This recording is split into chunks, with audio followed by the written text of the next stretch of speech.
नहीं है, बात समझना। जो बच्चे पढ़ते नहीं हैं उन बच्चों के लिए हमारी तरफ से एक दो शब्द लाइनें हैं जिसको आप लोग बड़े ध्यान से सुनिएगा, ठीक है? जैसे मैं खेलती हूँ तो आप लोग मेरे साथ खेलते हो ना मन से, उसी तरह मेरी बात को सुनिए। एक दिन की बात है कि एक पुजारी और अधिकारी, पुजारी समझ रहे हो, मंदिर के पुजारी, और एक अधिकारी एक मूर्तिकार के पास पहुंचे। सुन रहे हो आप लोग? ये आप ही लोग पे है, सारे लोग पे है। तो वो अधिकारी और पुजारी मंदिर के लिए मूर्ति बनाने के लिए एक मूर्तिकार समझ रहे हो, जो मूर्ति बनाते हैं, तो मूर्तिकार के पास पहुंचे। कहाँ पहुंचे? मूर्तिकार के पास। कौन पहुंचा? जाके कहे कि मुझे एक मूर्ति बना के दे दो। क्या दे दो? मूर्ति बना के दे दो। तो उन्होंने कहा ठीक है। तो मूर्तिकार ने क्या किया कि छीनी लिया, हथौड़ी लिया और चला गया पहाड़ और जंगल के पास। वहां से क्या लाया? 2 पत्थर लाया। क्या लाया?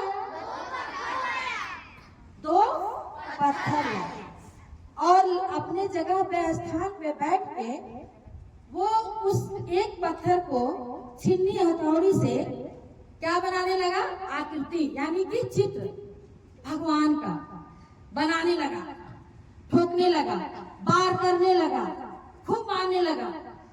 तो कह रहा है कौन? पत्थर। सुन रहे हो ना? हम पत्थर क्या कह रहा है?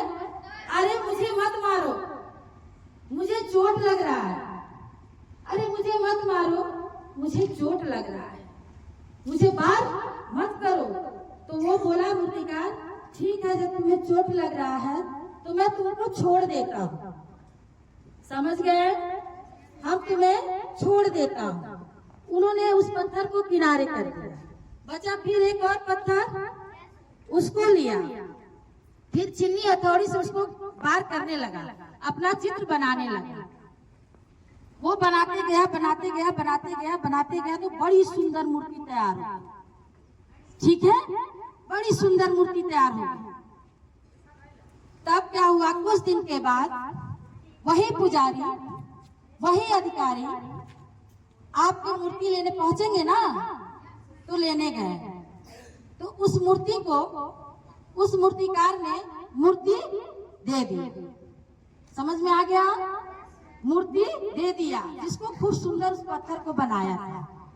तो फिर जब दे दिया तो दूसरा पत्थर जो जिसको चोट लग रहा था, जिसको बार हो रही थी, तकलीफ हो रही थी, उस पत्थर को उठाया और वो भी लेके चलने लगा। तो अधिकारी और पुजारी पूछे कि अरे इसको क्यों ले जा रहे हो? तो मूर्तिकार ने कहा कि सर, गुरुजी, मैं वहां ले जा रहा हूँ जहाँ इस मूर्ति की स्थापना हो। तो यूं क्यों? तो कहे कि जब मूर्ति की स्थापना हो जाएगी तो मैं उसके आगे ये पत्थर रखूंगा। तो पूछे पुजारी, क्यों भाई? तो बोला कि इसी पे नारियल तोड़ा जाएगा। क्या तोड़ा जाएगा? मंदिर में आप लोग जाते हो तो जब दर्शन करके आते हो तो नारियल कहाँ तोड़ते हो? पत्थर पे ही ना।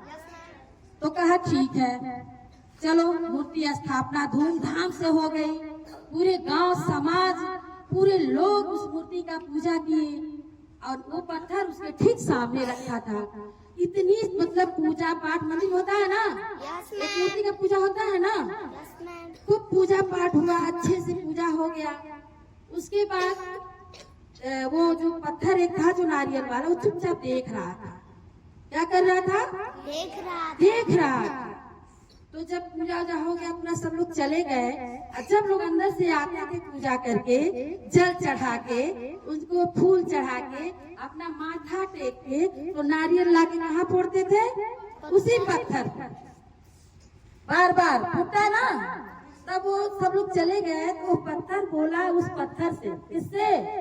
मूर्ति वाले से, कि अरे तुम्हारा तो इतना सम्मान हो रहा है और लोग को पत्थर मार दे रहे हैं, मुझ पे वार कर दे रहे हैं, नारियल मार दे रहे हैं, मुझ पे वार कर दे रहे हैं बार बार उस पत्थर पे। और तुमको देख रहे हैं लोग, बाप रे बाप कितना पूजा सम्मान कर रहे हैं, और हमको लाके नारियल से पार कर रहे हैं, मुझे चोट दे रहे हैं।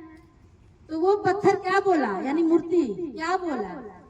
यही बोला कि देखो, कुछ बनने के लिए, कुछ सम्मान पाने के लिए अगर संघर्ष कर लोगे और अपने आप को सह लोगे तो तुम्हारी भी पूजा होती।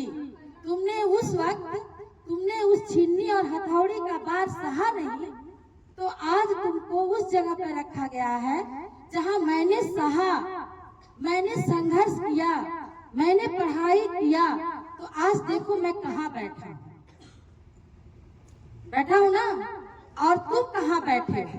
इसी तरह बेटा, अगर तुम लोग इस समय जो चल रहा है, अगर इस समय आप गुरु की मार, मेरी डांट, मम्मी पापा की डांट, सारे लोग की डांट अगर सह लोगे, तो जिस तरह से उस मूर्ति की समाज में सम्मान हो रही है, उसी तरह हम तुम लोग का भी सम्मान होगा।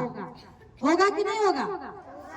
नहीं तो जिस तरह से मुझे पत्थर नारियल से मारा जा रहा है, अगर हम पढ़ेंगे नहीं तो लायक हम होंगे नहीं, तो समाज में हमको सबके सामने झुकना पड़ेगा, मुझे जलील होना पड़ेगा, और वो जलील की भावना मुझे सहना पड़ेगा, घुट को पीना पड़ेगा।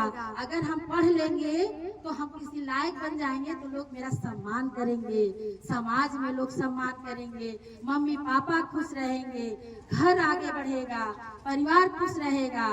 तो एक वादा करो, आप भाव को समझे हो, भाव को समझे हो तो पढ़ाई करोगे, एकदम वादा है, संघर्ष करोगे ना, संघर्ष करोगे तभी सफलता मिलेगी, मिलेगी ना। तो इसका भाव यही है कि अगर तुम लोग को मैं की बातें, मेरी बातें, ये सब इस समय नहीं बर्दाश्त करोगे और नहीं सहोगे, तो एक दिन तुम ही लोग के सामने मैं बूढ़े बने रहेंगे वहाँ पे। लेकिन जब देखेंगे कि तुम लोग किसी लायक नहीं बने हो, मैं यही समझूंगा कि उस नारियल जो तोड़ा जा रहा पत्थर वही है। तुम लोग को लोग जलील करेंगे, अपमान करेंगे, कहीं जाके समाज में कुछ कह नहीं पाओगे। तो वादा करो बेटा, पढ़ोगे ना, पढ़ाई करोगे ना, अपने गुरु की बात मानोगे ना, पक्का वादा। इसका भाव यही, आप सारे टीचर समझ गए। आप अपने बच्चों को यही बताइए कि जो इस समय चल रहा है इन लोग का, ये बहुत जरूरी है कि आप लोग पढ़ाई करिए, तभी एक मूर्ति की तरह पूजी जाएंगे, है ना। देखिए कितनी सुंदर सुंदर मूर्तियां बनी रहती है। तो आप लोग वादा कर ली है, पढ़ाई पर ध्यान, पढ़ाई के सिवा कुछ नहीं, बाकी सब ठीक है। बहुत अच्छा, सारे विद्यालय और परिवार को बहुत बहुत धन्यवाद। और मैं इसी पर एक चुटकुला सुना दूं, बच्चे मेरे थोड़ा हंस लें, हंस के राष्ट्रगान करके कमरे में चले जाएंगे, ठीक है।